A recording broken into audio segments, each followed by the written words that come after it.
For the orange tiramisu, I start with making coffee. Here I'm using the Italian coffee machine called Mocha.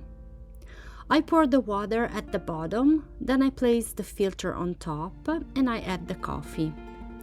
The coffee needs to be spread out so it will raise at the top. Then I close with the part that collects the coffee. I put it on the stove and wait for it to boil. I pour the coffee in a flat and large container, so it will be easier to dip the cookies in it.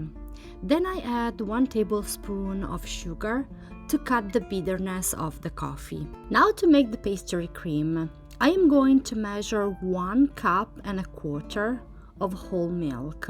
Then I'm gonna add 1 teaspoon of vanilla essence and 2 teaspoons of orange essence. I will warm it up. It has to be hot but not boiling. I measure a 3/4 cup of sugar and I put it in a saucepan.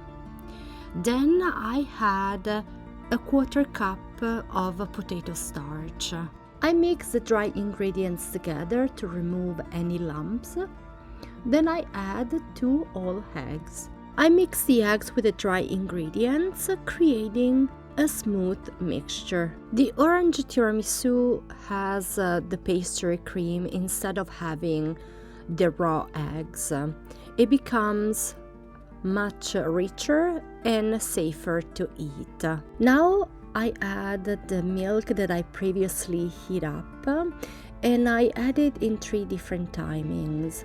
So I allow the milk to be incorporated without the warmth of the milk to cook the eggs.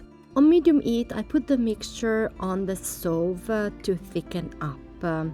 Considering the milk was already warm, it will quickly reach a creamy consistency. The secret is just to pay attention and keep whisking. As soon as I notice that it starts slightly to thicken up, I remove it from the burner and then I keep whisking it. So I moved on the side and I keep whisking and I have a nice creamy consistency. Now I am going to place the cream in a previously refrigerated glass container so it can cool down quickly and keep its shininess.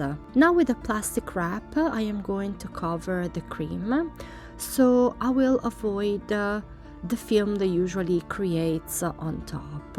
After I am done covering it, I am going to place it in the fridge to cool down and to set until I am ready to use it. After the pastry cream it's cooled down and set, I will put it in a mixture. I will add 8 ounces of cream cheese and I am going to mix them together. Then I am going to add 3/4 of a cup of sugar and I will mix that one in. At the bottom of the bowl there is always some of the mixture that gets stuck in there so it doesn't actually get mixed with the rest of the ingredients. So I always grab a spatula and I scrape at the bottom so I have a more uniform cream. To make the tiramisu, I'm gonna need 2.5 packs of Savoiardi cookies. These cookies are very dry and they are actually purposely made like that so they absorb all the liquids. In this case, I dip the cookies in the coffee real quickly and then I place them in my mold. If I leave the Savoiardi in the coffee or any other liquid for too long, the result is gonna be that they become very mushy and they will fall apart. In this case, I do want that they soften, but that they still keep a little bit of their shape. I am going to break the cookies in this last space so they can actually fit in. Then after my first layer of cookies is being lined down, I am going to add the cream.